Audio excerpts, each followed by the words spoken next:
नमस्कार दोस्तों, मैं अजीत द्विवेदी अपने यूट्यूब चैनल पर अजीत कोचिंग क्लासेस में आप लोग का स्वागत है। आज मैं पॉलिटी की क्लास नंबर 2 लेकर आया हूं और ऐसे समझ लीजिए कि ये सेकंड चैप्टर है। तो जो भी इसका इतिहास था उसका सेकंड पार्ट है। आप एक एक चीज़ें देखिए, फिर हम लोग इसको विधिवत समझते हैं। एक मिनट दोस्तों, थोड़ा देखिए, जैसे रेगुलेटिंग एक्ट लिखा है, मैं एक एक चीज़ें विधिवत आपको बता रहा हूँ।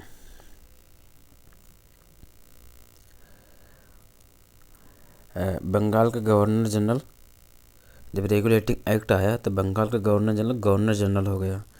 प्रथम गवर्नर जनरल कौन था? वारेन हेस्टिंग था।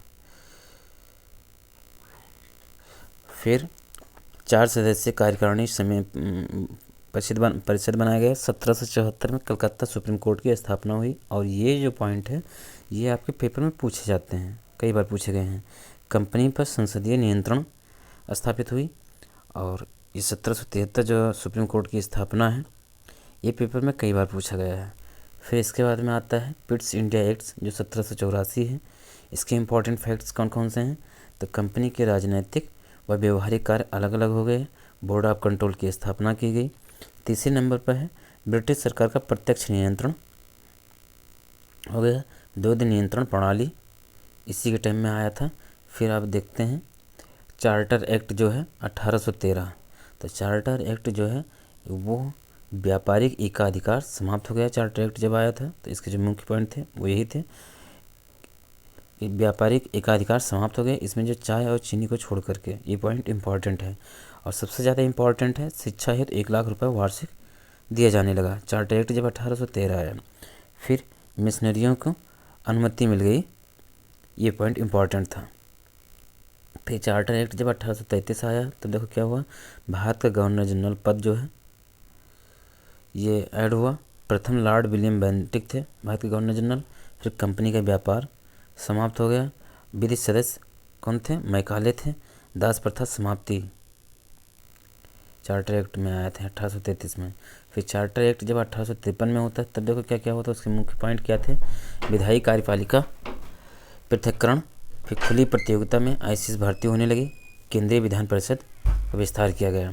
फिर अगला पॉइंट जो है भारतीय परिषद अधिनियम 1861 आता है। इसमें विधायी परिषद पुनर्गठन हुआ, नामांकित सदस्य प्रावधान हुए।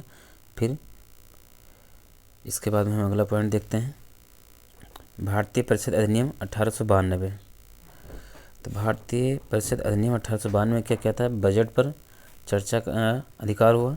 सीमित प्रश्न अधिकार दिए गए, मतलब क्वेश्चन जो पुटअप किए जा सकते थे उसके बारे में। अध्यक्ष निर्वाचन हुआ। और फिर इसके बाद में अगला पॉइंट देखते हैं, भारत परिषद अधिनियम 1909। ये किसके टाइम में आया था? मार्ले मिंटो सुधार इसी के टाइम में आया था। पृथक निर्वाचन हुआ, मुस्लिम लीग की स्थापना हुई, ये दोनों लोग अलग हुए। सांप्रदायिक प्रतिनिधित्व प्रारंभ हुआ। फिर इसके बाद में अगर देखा जाए तो भारत शासन अधिनियम 1919 आया। इसमें मॉन्टेग्यू चेम्सफोर्ड में सुधार हुआ।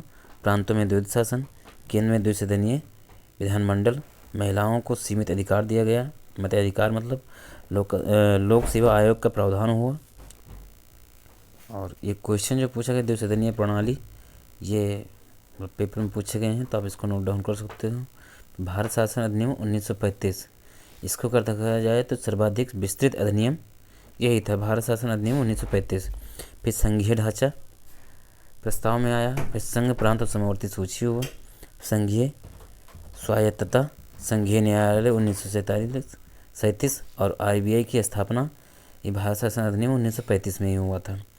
फिर बर्मा अलग हुआ था। म्यांमार जो है ये किसके टाइम में अलग हुआ था? तो इन्हीं के टाइम में। कब? 1937 में। फिर सिंध व उड़ीसा पृथक हुआ था इसी के टाइम में। और अवशिष्ट शक्तियाँ गवर्नर जनरल को प्राप्त हुई थी। फिर इसके बाद में आता है भारतीय स्वतंत्रता अधिनियम 1947। इसमें क्या होता है? 15 अगस्त 1947 को स्वतंत्रता प्राप्त हुआ। भारत पाक 2 डोमिनिशियन यानी 2 देश बनाए गए। फिर वायसराय पद समाप्त कर दिया गया। गवर्नर जनरल पद इंक्लूड हुआ। ब्रिटिश सम्राट उपाधि समाप्त कर दी गई। फिर इसके बाद में इधर ये 3-4 पॉइंट जो हैं ये सबसे ज़्यादा पेपर में पूछे गए हैं आईसीएस यानी यूपीएससी में। तो इसको आप नोट डाउन कर लीजिएगा, इसके अकॉर्डिंग आप तैयार करिएगा। अब मिलता हूँ एक नेक्स्ट वीडियो में, तब तक के लिए धन्यवाद।